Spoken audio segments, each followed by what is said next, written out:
Bueno, entonces hoy tenemos la explicación de la catequesis 17, que se titula Donación mutua en la felicidad de la inocencia. Bueno, entonces recuerden que lo que yo hago en cada catequesis es que saco como el tema central y lo explico con más detalle, ¿sí? O a veces no saco el tema más central, sino algún tema que me parezca que necesite mayor explicación. En este caso, lo que voy a comentar sí es como el tema central de la catequesis. Y mi comentario es pequeño, como se dan cuenta, pero digamos que tiene mucho que explicar, ¿sí? El mismo. Entonces, mira, titulé el comentario Recibir arotio como don, no como posesión. Bueno, entonces, de lo que vamos a hablar, ya lo hemos tratado también en otras catequesis, pero aquí se explicita, ¿no? Entonces, es bueno que lo volvamos a comentar y añadamos, pues añadimos cosas nuevas a lo que ya hemos dicho antes, ¿sí? Bueno, entonces yo voy leyendo cada párrafo y lo vamos comentando. La mutua complementariedad de los seres humanos, por su natural reciprocidad masculino-femenina, deriva en darse al otro como don de sí. Bueno, esta es una tesis de la que ya hemos conversado mucho, sino que la quise repetir aquí en esta frase. Entonces, mira, ¿de dónde es que deriva que somos seres complementarios? ¿Sí?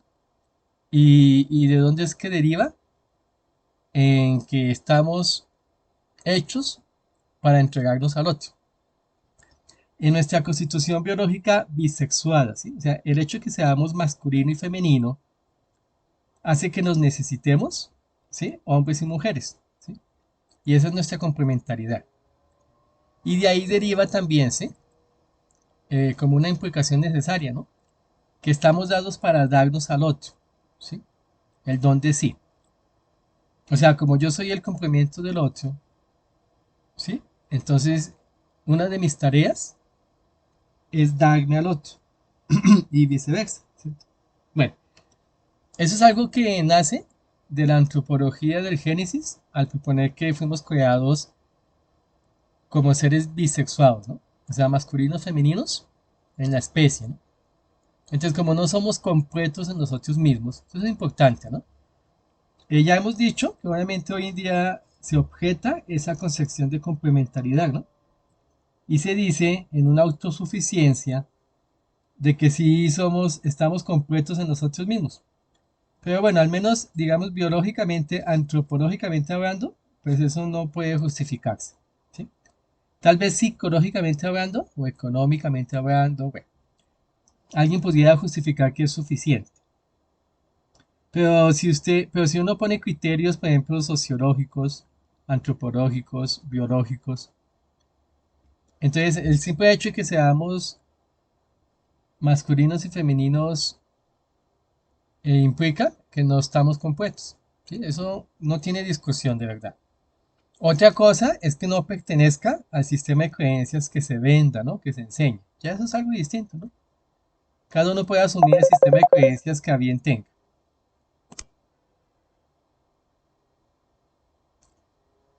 Bueno, pero entonces lo que sí es un hecho dado es que estamos hechos el uno para el otro, ¿sí? Ese es un hecho dado. Bueno, sigo leyendo. Este darse invita al otro a recibir tal donación en actitud de agradecimiento y no de pago o salario. O sea, a respetar el carácter del don como signo de regalo o gratuidad. Entonces, mira, aquí está el tema de esta noche. El tema de esta noche es que el entregarse al otro como un don implica que el otro reciba ese regalo con el carácter que el don requiere, ¿sí? De regalo. Y eso que vamos a explicar, ¿sí? Que me pareció un énfasis importante de esta catequesis, y por eso lo quise resaltar dedicando el comentario a eso. Entonces ahí sigo diciendo, por eso no debe recibirse tal regalo como algo de lo que puedo apropiarme indebidamente, como si fuera de mi propiedad. El otro no es un objeto de pertenencia propia. No es algo que me he ganado por méritos personales y de lo que puedo disponer como una cosa o bien propio. La donación del otro es y seguirá siendo siempre un regalo de amor. Bueno, aquí entra lo que se llama en la antropología, eh, que ya se los comenté una vez también, ¿no? Que es lo que llamamos en la antropología el don. O sea, hay todos unos estudios de antropología que hablando de las costumbres de los pueblos antiguos, se ha reconocido que hay una costumbre de intercambio económico que no es el trueque ni la venta, sino el don. ¿Sí? Entonces el don tiene todas unas particularidades especiales que no pertenecen a los negocios, digamos, normales. Y es, por ejemplo, las fiestas, ¿no? O sea, mira, eso se da en muchas costumbres, muchas culturas. Cuando alguien hace una fiesta, invita a los que van a la fiesta, los convida, ¿cierto? Los invita. Y les ofrece regalos, ¿cierto? Ya sea la cena, bueno, algo. Entonces, mira, dar dones al otro es algo que pertenece a las culturas de los pueblos del mundo.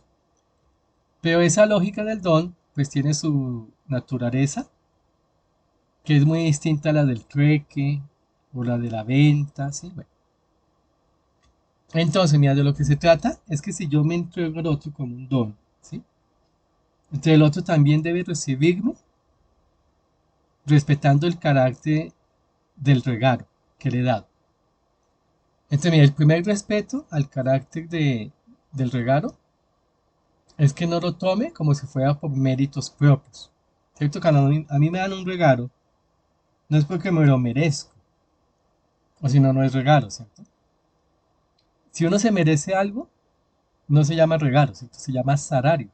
O sea, yo me lo gané, por eso el salario no es un favor, ¿no? Es algo que me deben. Pero el regalo no es algo que me deben, ¿sí? El regalo se da por gratuidad, ¿sí? Entonces debe recibirse de la misma manera. Entonces, ¿qué significa recibirse de la misma manera? Que yo no lo tengo como si fuese una pertenencia mía propia, como cualquier otra pertenencia, ¿sí? O sea, no es de mi propiedad de la misma manera como es de mi propiedad lo que yo me gano como un salario. Es distinto, ¿sí? Y la distinción radica en que como no me vino por méritos propios, sino por gratuidad, entonces debe seguir conservando el carácter de gratuidad, ¿sí? Bueno, ¿qué significa que conserve el carácter de gratuidad? Que eso que se me ha dado, ¿sí? Yo siga reconociendo que no me pertenece, ¿sí? Porque si yo me lo apropio como una pertenencia como las demás, pierde ese carácter de donación. Entonces, ¿cómo es que yo hago uso del don? Mira, yo hago uso del don como lo que se llama una administración, ¿sí? Y en términos hoy en día modernos, se llama fideicomiso, que es que yo hago uso de lo que se me ha dado, sabiendo que no es de mi pertenencia, porque no es por mis méritos, ¿sí? Sino que se me ha dado al cuidado, ¿sí? Se me ha dado a la protección, ¿sí? Se me ha dado para que lo administre, ¿sí? Pero el regalo me pertenece al otro, ¿sí? Que fue el que me lo dio, me lo donó, ¿sí? Bueno, eso es para que lo mastiquemos y nos demos cuenta cómo la lógica del don o regalo pertenece a una lógica del intercambio económico muy distinta a la lógica de vender, comprar, bueno, y demás. Vamos a seguir explicando. Mira, por eso es que la donación del otro es y seguirá siendo siempre un regalo de amor. O sea, los regalos tienen que mantener su carácter de gratuidad, de regalo. No puede perderse, ¿sí? Ahí es donde está el asunto. Entonces, de ahí que la acogida y aceptación al recibir al otro como mi complemento, ha de ser al modo de quien agradece y no de quien exige, pues un regalo no se demanda. Sí, por ejemplo, mira, ahí hay otra característica. Yo puedo y debo demandar el pago de mis salarios, ¿sí?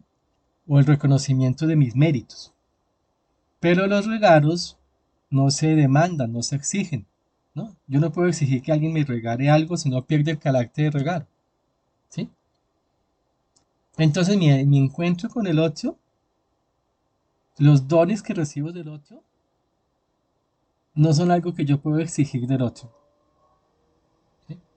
Por eso, en la manera en que el otro recibe el tiempo, cariño, ternura, servicio, entre otros dones ofrecidos, se evidencia si tal recibimiento se hizo respetando el carácter del don ofrecido. Entonces, mira, no solamente yo ofrezco mi cuerpo al otro, ¿no? Como complemento. O sea, no solamente yo masculino me ofrezco a lo femenino o viceversa.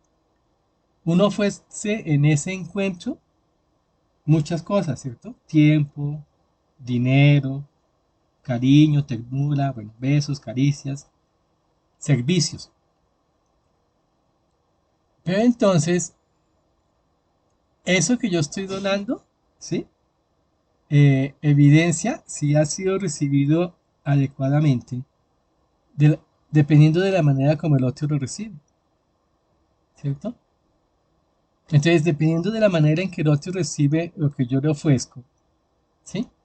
Me doy cuenta si el otro lo ha recibido de la manera adecuada, o sea, respetando el carácter de donación, ¿sí?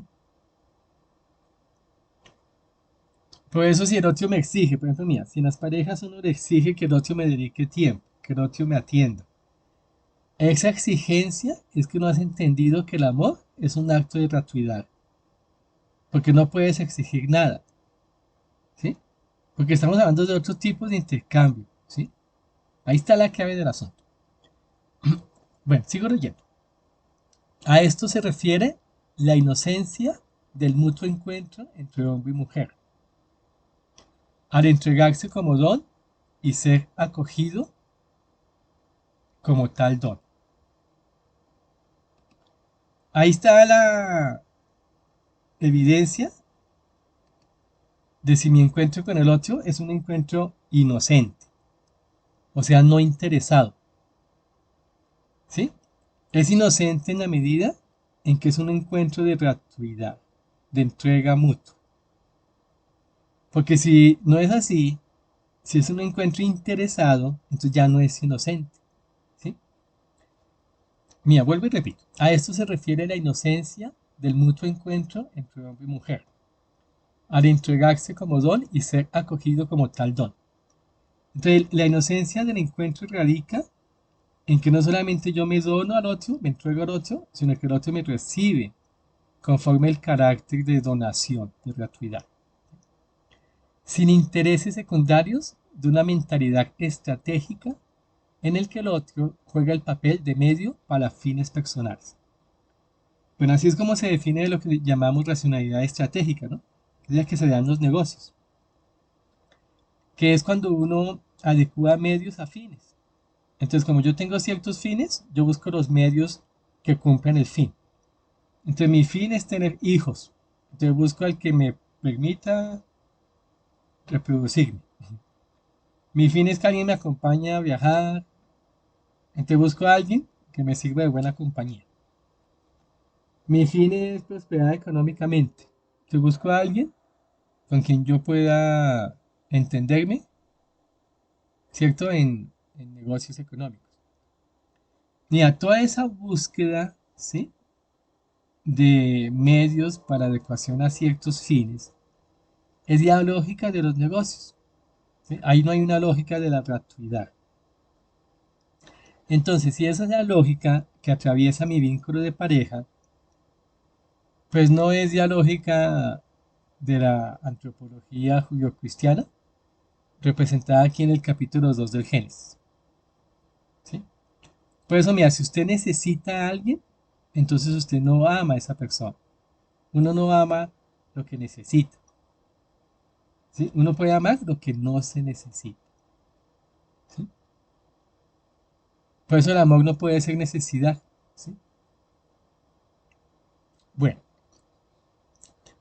entonces, no busco apropiarme del otro, sino entregarme al otro. ¿Qué hace uno con los bienes? Uno con los bienes se los apropia, ¿cierto? Y le saca utilidad y provecho. ¿Sí? Esa es la apropiación de un bien. Pero como el otro no es eso, ¿no? En la relación de pareja, el otro no es un bien del que yo me apropio. Entonces, mira, no busco apropiarme del otro, sino entregarme al otro. Entonces, mira, en cualquier tipo de interés que usted tenga, de apropiación del tiempo del otro, de la economía del otro, del cuerpo del otro, ¿sí? Eso no es un vínculo de pareja sano, porque en el vínculo de pareja sano lo que existe es una actitud de entrega, ¿sí? No de apropiación del otro. Y vamos a ver que eso tiene sus derivados importantes, ¿sí? El hecho de que el otro no es de mi posesión, que el otro no me pertenece, ¿sí? Como yo tampoco soy de la posesión del otro, ni le pertenezco al otro. Mira, la única posesión con la que cuento es de propia, que me permite regalarme al otro. O sea, yo me poseo a mí mismo. Y como me poseo a mí mismo, porque soy adulto, ¿sí? Entonces estoy en capacidad de darme en libertad al otro.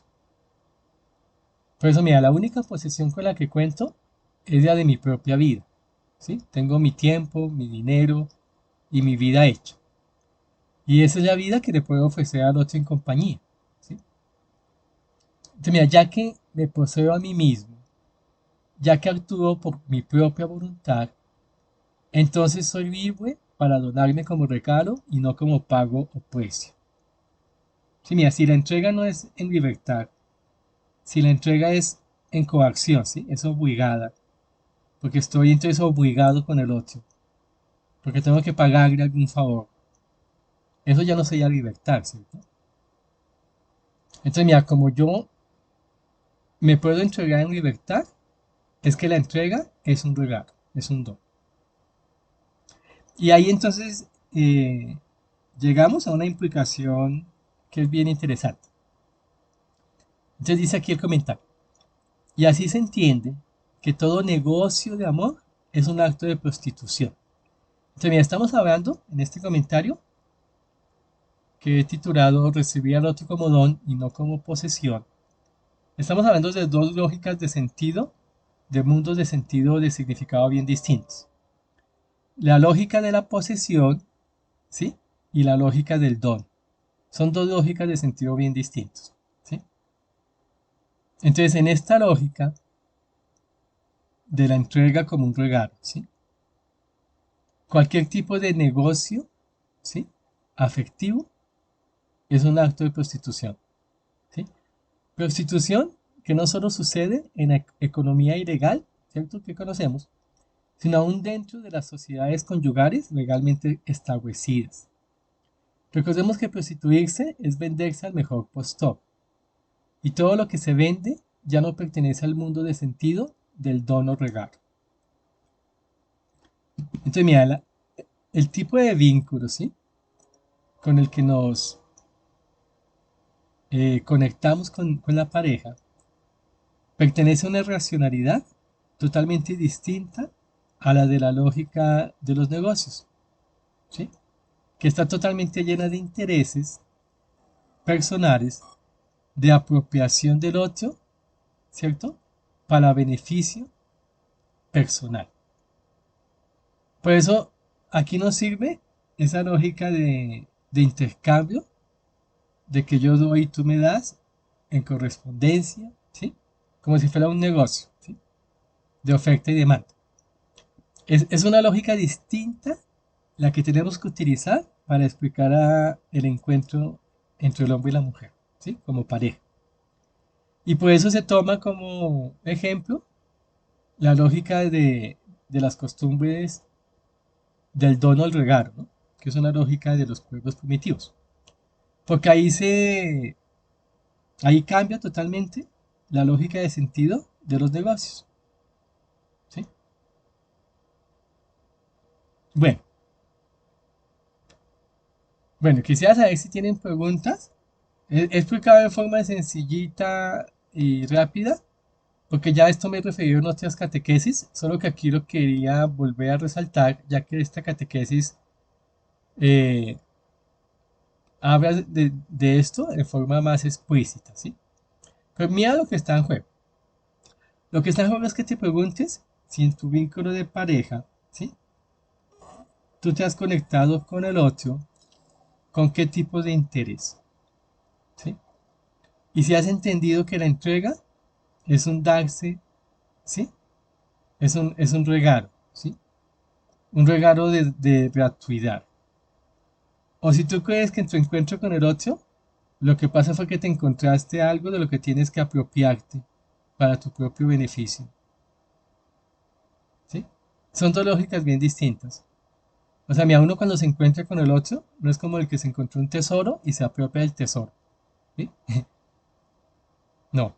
Es un encuentro en el que la invitación que nace de ese encuentro es a donarme al otro, a entregar mi tiempo, mi cariño, mi ternura, mi vida, ¿sí? Bueno, por eso hay que recibir el don del otro como un don y no como posesión.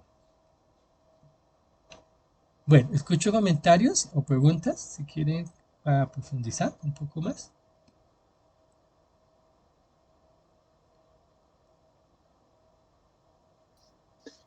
Buenas noches, profe Juan David.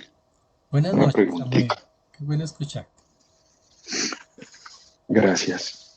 Profe, mm, yo he entendido durante mucho tiempo este discurso, de pronto por la formación que uno siempre ha tenido. Sin embargo, soy consciente de que inconscientemente uno termina arrastrado por la lógica del contexto. Es decir, eh, uno inconscientemente sabe que hay que dar el amor de manera voluntaria, gratuita, pero al final eh, termina cosificando o prostituyendo ese deseo porque siempre estás buscando algo personal, como lo explicas. Hay un testigo del filósofo surcoreano que se llama La agonía de Eros. Él explica ahí cómo los vínculos afectivos y psicológicamente hablando pierden sentido y valor como desde su definición auténtica de amor. La pregunta concreta es, profe, ¿cómo más allá de ser consciente de que uno puede caer en eso, siendo cristiano, tratando de tener, no sé, la conciencia de no caer en esto, pero uno cae? ¿Cuál es la actitud o disposición que uno debe tener en el corazón para no terminar prostituyendo los afectos? Porque uno en el fondo termina haciendo esas lógicas instrumentales de que hice esto, espero esto, inconscientemente, por más que uno no lo haga o no lo diga. Entonces, ¿qué actitud, espiritualmente hablando, sería la más adecuada para uno darse cuenta de que así como Dios nos da todo a diariamente, uno no caiga en la lógica occidental de prostituir los afectos?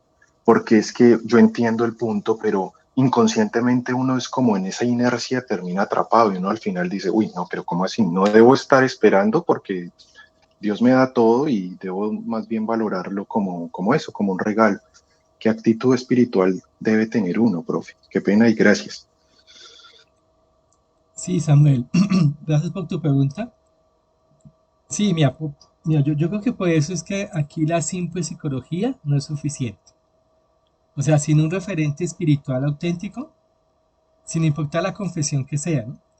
Pero yo creo que aquí sí es necesario entonces asumir el encuentro de pareja como un acto espiritual, ¿sí? O sea, como algo que va más allá de simplemente un encuentro humano.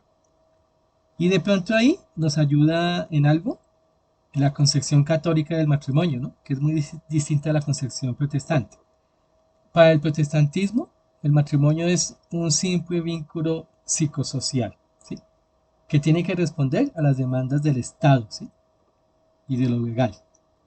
Pero la Iglesia Católica asume que el matrimonio es un sacramento, Entonces, mira, mira lo interesante. Para el cristiano evangélico protestante solamente existen dos sacramentos, bueno, y no lo llama sacramentos sino ordenanzas, y el católico reconoce siete sacramentos, ¿cierto? Lo que está en juego ahí, más allá de los nombres, es que se asume un comportamiento de vida como algo que pertenece a la esfera de lo sagrado y que sirve de vehículo de comunión con Dios. ¿Sí? Entonces el sacramento es, ¿qué es sacramento? El sacramento es algo, es una acción que transmite gracia santificante, o sea, que me pone en contacto con la divinidad. ¿Sí? Igual que el bautismo o que la Santa Cena o Eucaristía. Entonces, para el católico el matrimonio es un espacio de vida, ¿sí? Que constantemente me está remitiendo, ¿sí? A la comunión con Dios. O sea, no hace parte el matrimonio de simplemente una esfera de la vida social. Y eso cambia el carácter del asunto, ¿sí? Entonces, bueno, San Agustín habla de que ese sacramento tiene tres propósitos.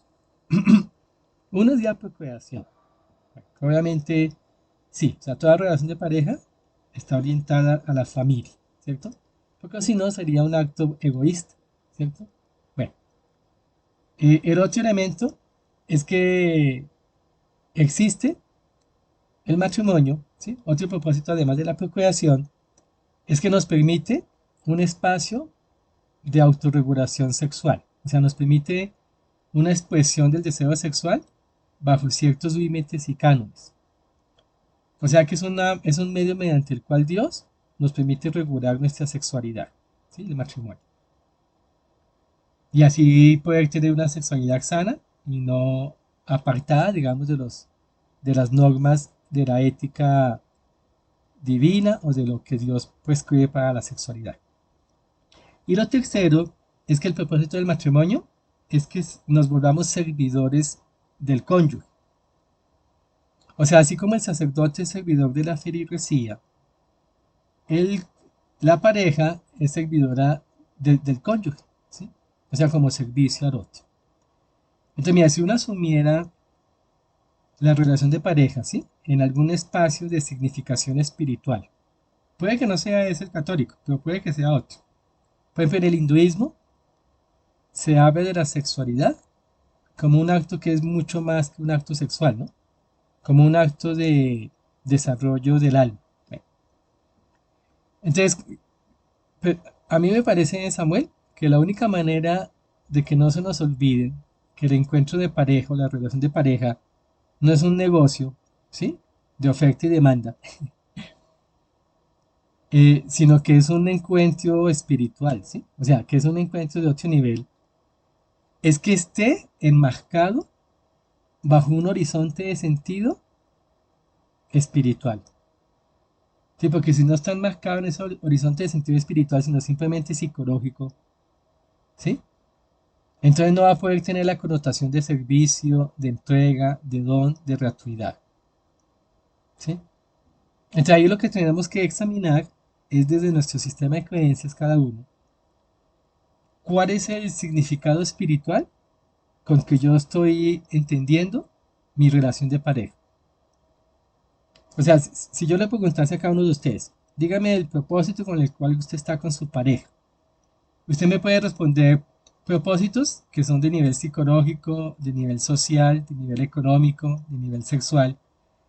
La idea es si dentro de alguno de estos propósitos del encuentro con la pareja, usted está atribuyendo algún tipo de significación espiritual a ese encuentro, ¿sí? Y eso solo lo puede dar un sistema de creencias donde tal relación de pareja o el matrimonio, ¿sí? Sea entendido así, ¿sí? Con algún referente espiritual. Entonces, dentro de la fe católica están esos tres. Entonces, bueno, como espacio de procreación, pues eso es simplemente una cuestión, digamos, biológica, ¿cierto? Bueno, como espacio de regulación de la sexualidad, pues es algo muy, digamos, del área sexual, ¿cierto? O sea, yo puedo ahí satisfacer mis deseos, mis instintos, de una forma autorregulada. Pero cuando la iglesia dice, ¿sí? que el sacramento del matrimonio tiene ese tercer propósito, que es el servicio al otro. Entonces, un servicio ya se entiende que está fuera de la lógica de los negocios. Mira, por eso es tan importante, y disculpen aquí mi comentario político al respecto, tan importante de que en la constitución, ¿sí?, de los países y en la política de los países hablemos de servicios y no de bienes. Entonces, mira, ese es uno de los errores de la Constitución de Colombia del 91, que los servicios se volvieron bienes. Entonces ya la salud no es un servicio, es un bien. La educación no es un servicio, es un bien. El trabajo no es un servicio, es un bien. Y eso es lo que define los tipos de gobierno, ¿no? O sea, más allá de las diferencias que llamamos izquierda y derecha, para que nos entendamos bien. A nivel ético, de lo que estamos hablando es del ordenamiento social bajo el cual un Estado quiere vivir, ¿sí? O un país, una nación, ¿sí? Y entonces hay estados que proponen que existen servicios que el Estado tiene que garantizar. Y hay estados que no proponen servicios, sino que existen bienes que hay que administrar. Y el concepto de servicio y bien son dos lógicas bien distintas. ¿Sí? La lógica del bien es la lógica de los negocios. Son bienes, ¿sí?, negocios, de oferta y demanda, ¿sí?, de intereses, ¿sí?, comunes. La lógica del servicio es distinta. Entonces, en ese sentido, el concepto de saqueamiento de la Iglesia Católica, digamos que es muy sabio, ¿sí?, muy iluminado, al decirnos que es un espacio de servicio al cónyuge, ¿sí? Es un espacio de apostolado, ¿sí? Y el apostolado es un servicio. O sea, yo estoy aquí para ser instrumento de Dios para tu vida. Entonces, mi respuesta sería esa, Samuel, que debemos tener algún tipo de conceptualización del encuentro con la pareja, donde exista algún tipo de significación espiritual, ¿sí?, como el servicio. Amén. Amén, ¿Algún otro profe. comentario Amén. sobre Mucho. los demás? Sí. Amén, profe. Muchas gracias. Sí, pues yo me doy cuenta que uno, obviamente, a nivel teórico, uno puede entenderlo, pero le pide uno mucho a Dios de no caer en eso, porque lastimosamente uno es consciente de que en nuestro contexto sociocultural estamos permeados todo el tiempo por esa lógica. Entonces, la educación, el trabajo, los vínculos afectivos, eh, el cultivo de la fe, están atravesados por esa lógica instrumental capitalista, eh, que obviamente nos prostituye la verdadera y auténtica definición espiritual de esto. Que Dios nos ayude. Profe, muchas gracias. Dios te bendiga. Sí, amén, amén. Por eso es que decimos, a veces la gente no lo entiende, pues porque falta más lectura y profundización. Por eso decimos que Occidente moderno, o sea, desde la Revolución Francesa, ¿sí?, y la Revolución Industrial, tiene un ordenamiento social y cultural que está totalmente atravesado por la lógica del capitalismo. Y es total. O sea, hasta la forma de ser papá o de ser hijo. ¿Cuántos papás dicen que quieren tener un hijo para su vejez? Es una lógica del interés, ¿sí?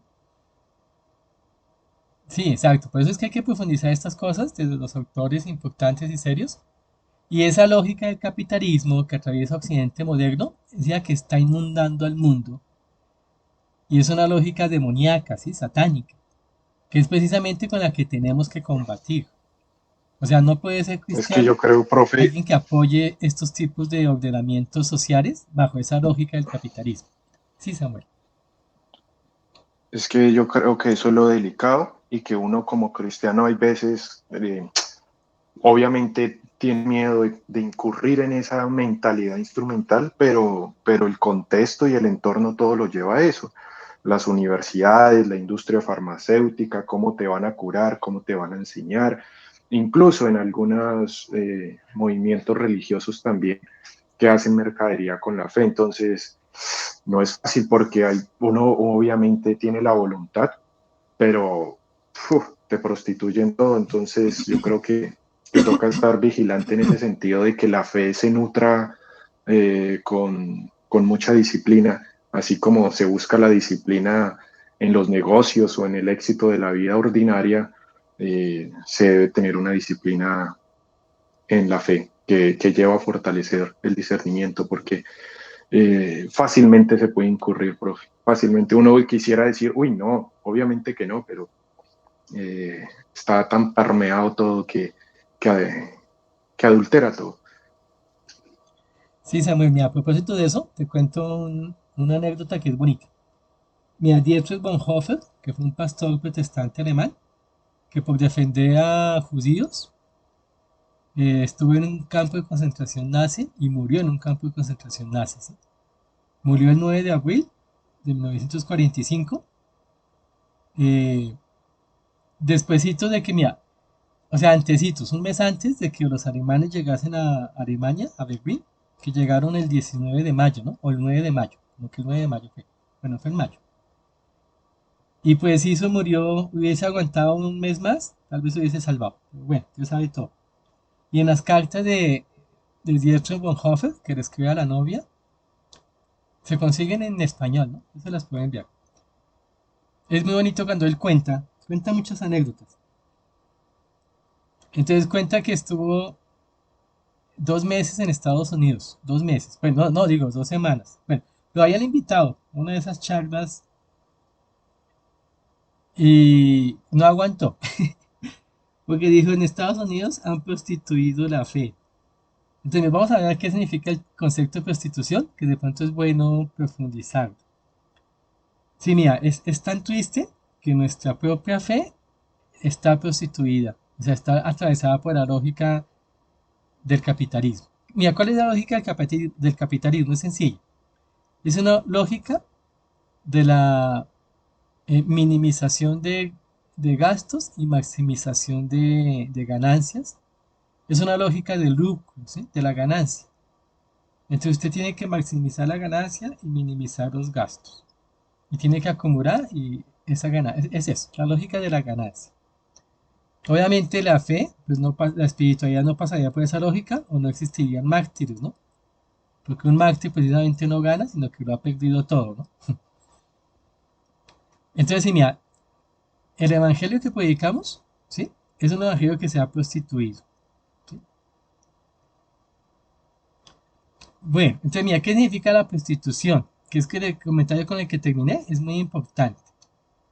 Mira, prostitución es vender el afecto. O sea, mira, cualquier tipo de negociación que usted haga con la afectividad, cuando usted lo vende o lo negocia, el afecto, lo está prostituyendo. ¿Sí? Ya sea que lo que usted reciba sea dinero, o lo que usted reciba sea reconocimiento social, o lo que usted reciba sea temor, miedo, ¿sí? No sé qué. Mira, cuando usted negocia el afecto, eso es prostituirse, ¿sí? ¿Sí?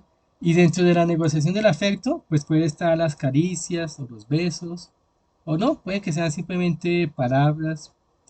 El problema está en la negociación. ¿Sí? ¿Qué significa negociación? Que usted lo vende, ¿sí? Usted lo vende así no sea por dinero, ¿sí? Y usted lo vende al mejor postor, ¿sí? Entonces, si aquí no recibo lo que esperaba, invierto el afecto en otro lugar donde sí reciba lo que esperaba, como un banco, ¿cierto? Si este banco no me da la rentabilidad que necesito, pues cambio de banco o cambio de negocio, ¿sí? A un negocio que sí me dé la rentabilidad que necesito.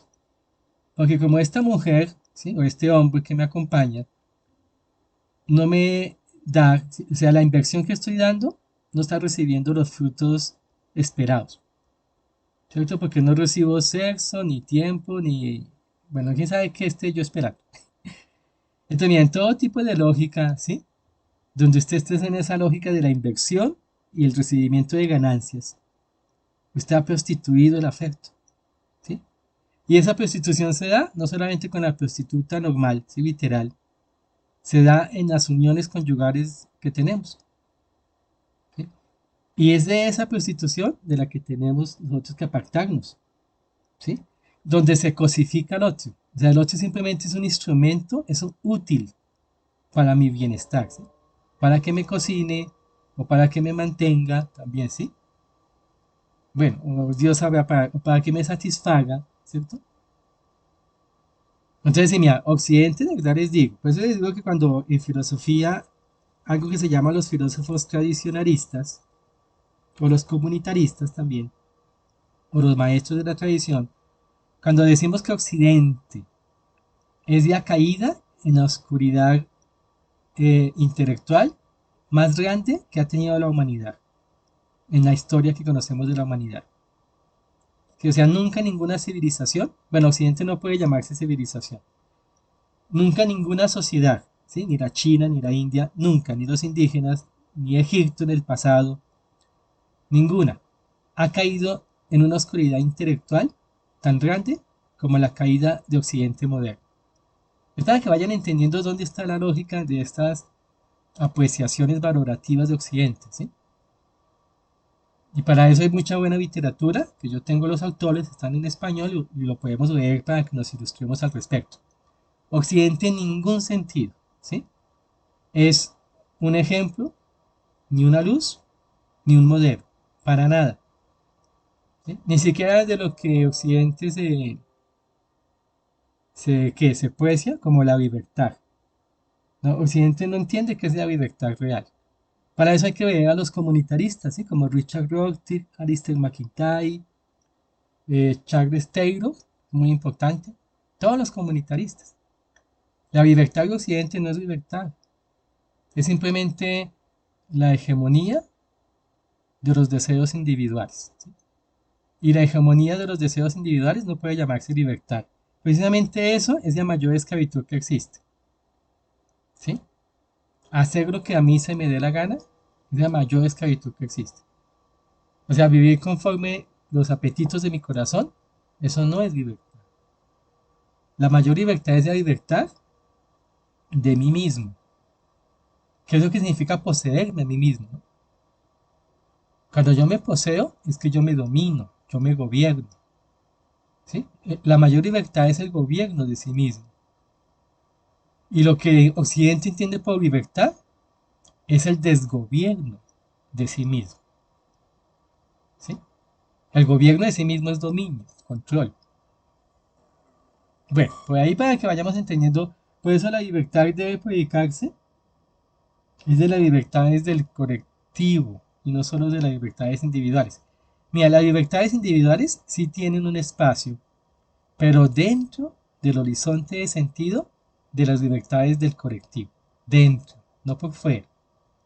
¿Sí? Como un subtítulo, ¿sí? Como un ápice. O sea, dentro de esas libertades del individuo hay que garantizar ciertas, no todas, ciertas libertades individuales. Por ejemplo, unas que no se garantizan y no tiene sentido. Y eso lo explicó uno de los padres de la economía moderna, que es John Locke. Mira, John Locke en el Tratado sobre el Gobierno Humano, el segundo Tratado sobre el Gobierno Humano, muestra que la riqueza debe tener un techo.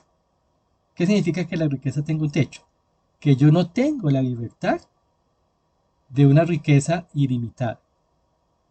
O sea, esa supuesta libertad de la posesión privada es una falacia. Los estados, como dice John Locke, le deben poner a la riqueza un techo. O sea, no tengo libertad de tener todas las hectáreas de tierra que a mí se me antoje. O sea, los latifundios no son éticos. No tengo la libertad de tener todas las cabezas de ganado que a mí se me antoje. No tengo la libertad de tener toda la riqueza que a mí se me ocurra. La riqueza tiene que tener un techo y el techo se lo pone el Estado. Y lo hace uno de los papás del liberalismo occidental, que es John Locke. ¿Sí? Entonces, por eso les digo, mira, las libertades que nos han vendido son falacias. Por eso es que los derechos humanos son los derechos de la clase burguesa, ¿sí? De la burguesía. Los derechos humanos no son derechos de la humanidad. O los derechos del individuo, ¿sí? Que se inventó la Revolución Francesa. Son los derechos de la burguesía, de los ricos, ¿sí? Bueno, para que vayamos entendiendo. Por eso les envié una vez un texto que se llama El reino de Dios contra el imperio, donde un teólogo Ringo muestra muy bien cómo el reino que Jesús predicaba, el reino de Dios que Jesús predicaba, ¿no? Iba contra el imperio. O sea, mira, el Evangelio de Jesús no solamente es una enseñanza contra el templo de Jerusalén, sino contra el imperio romano. Por eso lo mataron judíos y romanos a la vez. ¿Sí? Por instigación de los judíos, pero por decisión de los romanos. O sea, la muerte de Jesús es tanto religiosa como política. Y él muestra cómo la ética de Jesús, mira, la ética del Sermón del Monte, es una ética anti-imperio. ¿Y cuál es el imperio hoy en día? Pues los Estados Unidos de América y todo lo que representa. ¿Sí? Les invito a que se vean ese libro, es muy importante. Mira, usted no puede ser cristiano si usted no entiende que el Evangelio es del reino. Mira, por eso Jesús utilizó la palabra reino. Mira, Jesús pudo haber utilizado otras palabras que no tuviesen una connotación política. Jesús pudo haber utilizado la familia de Dios. Jesús puede haber utilizado el concepto para el pueblo de Dios, ¿no? El pueblo de Dios, las ovejas del Señor. Pero, pues, bueno, y las utilizó. Jesús utilizó muchas veces el padre de familia, que es la metáfora de la familia de Dios, ¿no? Utilizó el concepto de oveja, utilizó muchos conceptos.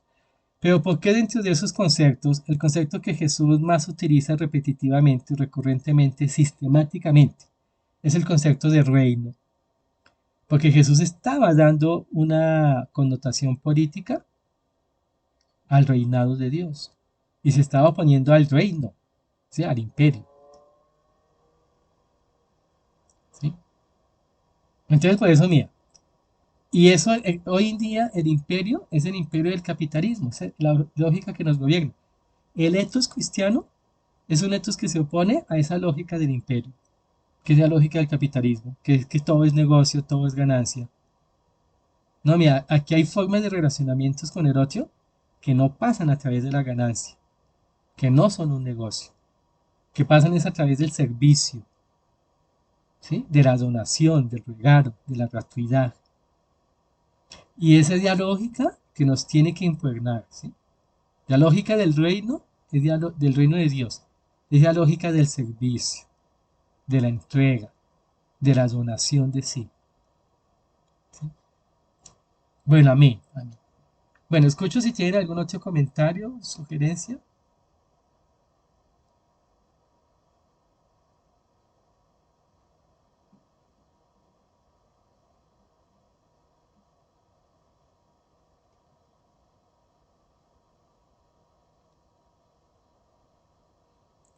¿No? Bueno, entonces escucho sus despedidas. Hoy fue más cortica la que hace, pero espero que haya sido suficientemente iluminadora, que no tiene que ser muy larga para ser iluminadora.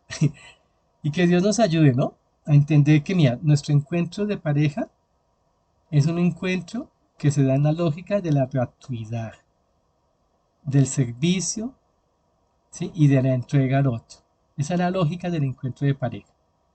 Si no estamos viviendo nuestro encuentro con la pareja de esa manera, no lo estamos viviendo de la manera cristiana. ¿Sí? O sea, la manera cristiana de vivir mi relación de pareja es donde yo puedo entregarme en donación al otro. Esa es la única lógica que existe y que legitima nuestro encuentro con el otro desde la fe, ¿sí? Y si creemos que el encuentro con el otro es otra cosa, entonces no lo estamos viviendo de manera cristiana. Amén. Amén. Escucho sus despedidas, entonces. Amén. Gracias, Juanda. Muchas gracias a todos. Feliz noche. Amén.